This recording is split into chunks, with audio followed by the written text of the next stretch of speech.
The Apprentice's Assistant. Advice from Valenwood's most prestigious spellcaster. No doubt you have heard tales of my adventures, stories carried from province to province, all of Tamriel in awe of my feats of magical prowess.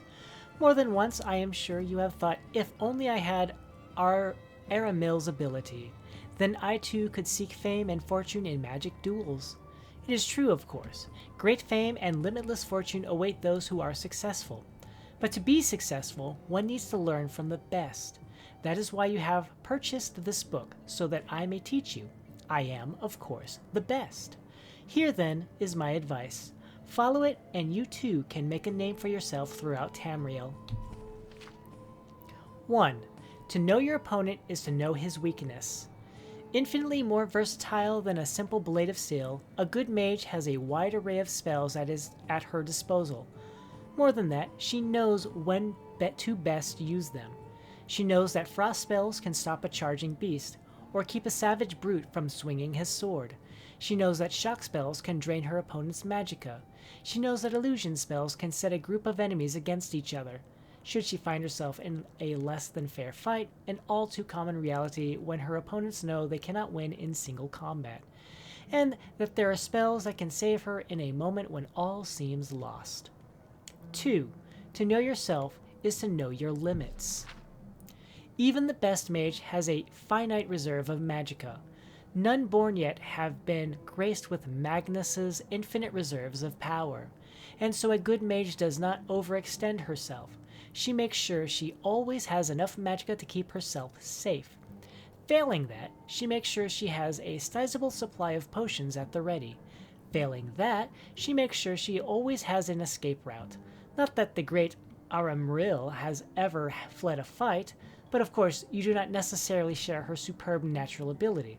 That is why you must practice. 3. Wards can kill you. There is no question that wards are an essential tool of any aspiring mage.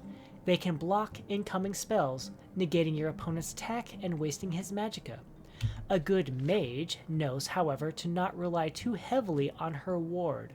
Keeping a ward readied for too long will leave a caster drained of magicka, unable to retaliate, and at worst unable to maintain the ward and therefore completely defenseless.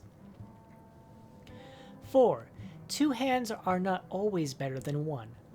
Any advanced spellcaster has learned to cast spells with both hands, dealing more damage.